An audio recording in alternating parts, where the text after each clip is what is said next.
Welcome to Creative Pages with Catherine. I'm Catherine, and it is time for the Creative Memories Worldwide Virtual Crop sketch number 12 from this past September.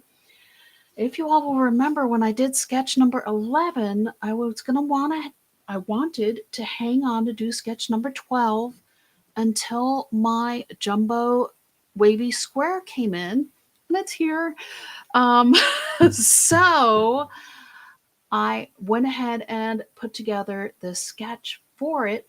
I got myself a little bit distracted with some life things in Croptoberfest and a few other things, so it was delayed just a little bit, but I wanted to come on and go ahead and get this sketch knocked out today. And then tomorrow, if you've been watching my community tab, I will do the demo on the 8x8 paper custom album, because that might be coming in this coming week's Creative Memories Virtual Crop. I'm so happy that so many of you have been voting on my community tab on YouTube. I am really looking forward to this one. I hope you all are as well. But let's get September wrapped up first. Let me switch over the camera real quick here, and then you can see what I'm going to be working with the C's Please collection. All right. Ooh, uh-oh, ran over something that wasn't good. That's okay. Well, I'll check on it later. You never know what's going to happen sometimes around here. So here is sketch number 12, and you can see why I wanted to use the jumbo wavy square. It just seems to fit. You know, when you look at the two patterns here, and it's kind of interesting because when I was looking at it, I was thinking, this looks really kind of familiar to me. And lo and behold, the sketch that I was picked out to use for my Autumn Harvest Sketch With Me video that I'm getting ready to film is kind of similar. So side by side, this one is from June of 2023. I think this is the one that I missed when I was moving. And this one is from this past month. So y'all are going to get to see two different interpretations of these two sketches. This one I am using the square wavy frame, and this one I'm going to use the decorative trimmer for. That way you can see two different interpretations, and if you don't have the jumbo wavy frame, you can just substitute in the deco trimmer later.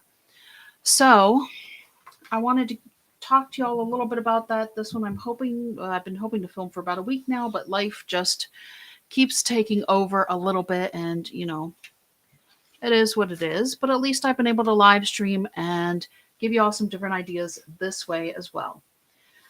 For the base of my page, hang on. Okay, I did hold that up. I think I did, in case anybody wants to screenshot the measurements. But of course, I will talk about it as I go along as well. I am using this really adorable bear and fish page with the little green leaves throughout it.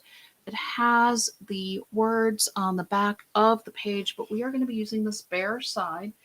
And you'll notice I actually did pull out my mat for this video. I know this is a rare one a little bit, but I wanted to show you.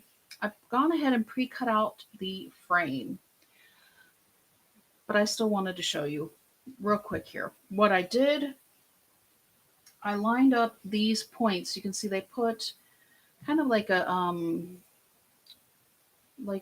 it actually helps hold the frame in place to your paper. There's little pieces here, I guess, if you will, and it does help to hold the frame in place and on your paper, and you kind of can line them up at these sixes on your mat. So I did that. I looked at my template first, and I used the red blade on the inside.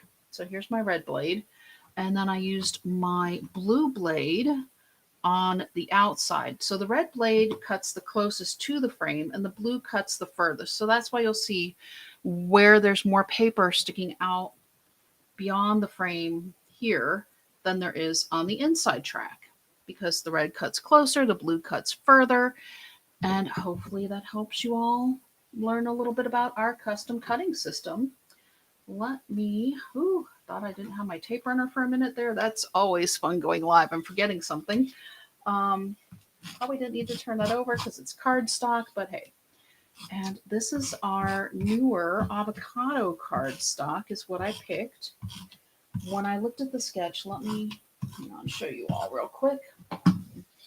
I am going to place this on first. Hang on, I know my bumps were out here and at the top and the bottom. I just want to make sure I get this lined up. And of course, my paper moved. So I'm going back to my old, let's eyeball it a little bit here. That needs to scoot over just a hair. Oops. Okay. So the trickiest part, I think, is going to be getting it lined up on the paper, which I guess probably isn't the first time. Let's see here. Am I pretty good? I think I'm pretty good. That looks pretty well centered and reasonably straight, I think. Straighten out my paper again here. All right. Not bad. Okay, so let me pull out the sketch again. Finish that thought with after I got distracted with trying to get the paper on here. So when I looked at the sketch, it's interesting because there's all this space here around the outside of all these curves here. And I thought, that's really interesting. I mean, it would lend itself to having a frame. And then you have this different color in here. And then, of course, you have your 2 photo mats. They want you to put your title here and your journal box here, which, of course, we're going to add a 3rd photo today. You know me, if I can add extra photos, I will. So I did. And I just, when I was looking at it, I couldn't decide if I wanted the cardstock in the back or if I wanted the cardstock to be kind of the highlight. And so you can kind of look at how it looks with whichever papers you pick and decide. I mean, of course, you can always do a frame in a different color here as well and have 2 patterns working together maybe, or a more neutral one, which is what I picked for the mats. We're going to be working with this one that has the wood tone and the plaid on the back for our mats. So I did cut, I actually wound up cutting the 4 1/4 by 6 1/4 mats using the technique where you can get all 4 out of one sheet of paper. I know I've shown that recently, but if you would like me to link it in the description box, please just leave me a comment. I know I don't show it all that often, but I feel like I showed it sometime during the virtual crop recently. But just let me know if y'all need to see that again. So we're going to add our 3 mats this way. I did pull out my corner rounder again, and we are rounding all the corners because a lot of these waves are soft. And I thought putting just sharp corners on this, it just wasn't what I wanted to do. I mean, on here, they have the sharp corner here and then they repeat it here. But since I wasn't necessarily going to repeat it to change and add an extra paper here, I decided to go with soft corners here. So that's also just another option that you can do if you want. If you don't want to, you don't have to. So with my 4th mat that I cut, I'm going to run it this way because all of my other wood grain is running up and down. I went ahead and I cut this one down to 3.5 inches by 3.5 inches. And then we're going to layer in a piece of our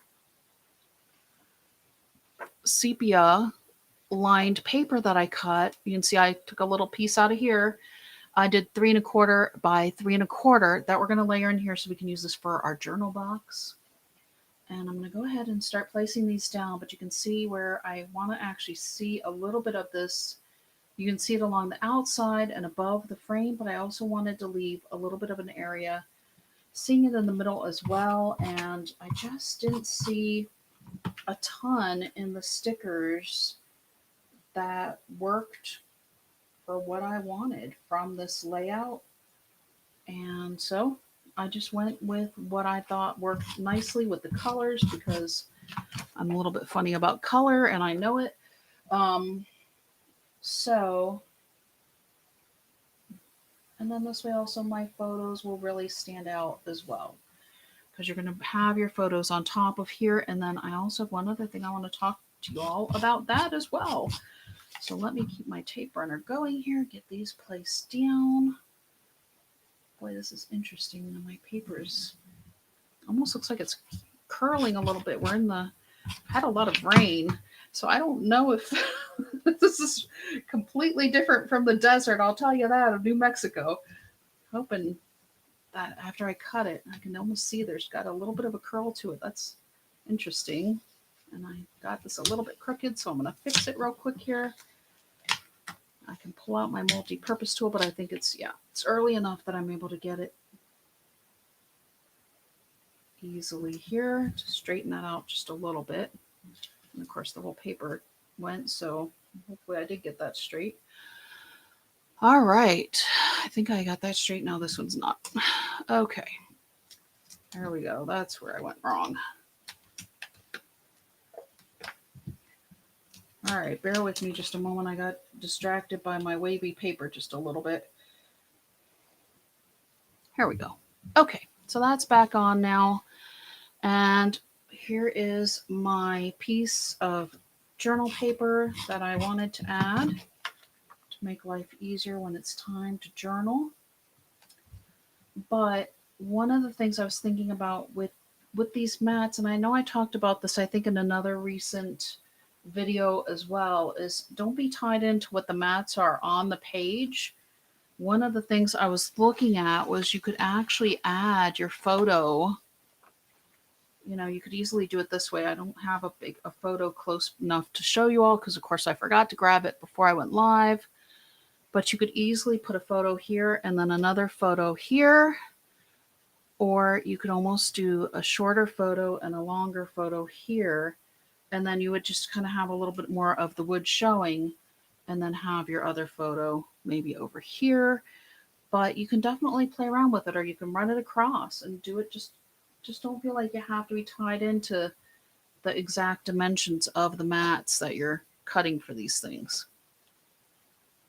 All right, let's decorate this one a little bit. I pulled out this pine tree from our stickers. This was one of the smaller ones. I took it from right here and decided that this one would be really cute. And here I need to get some foam squares to pop it up so that way it's not over my writing part of my journal box.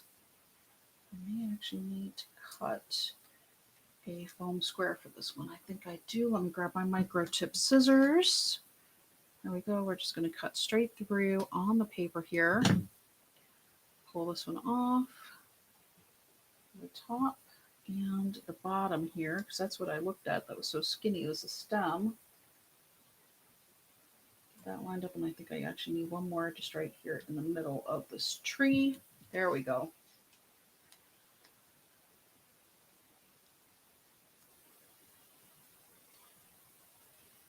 All of these little backings off.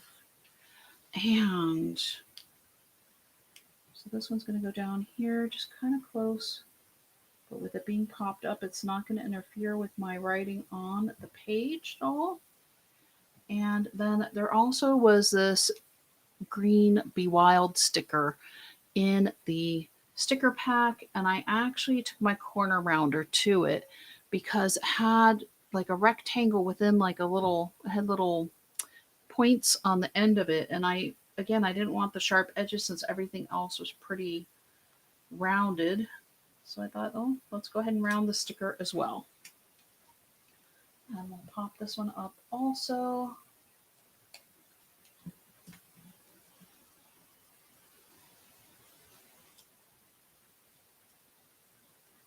And here we go.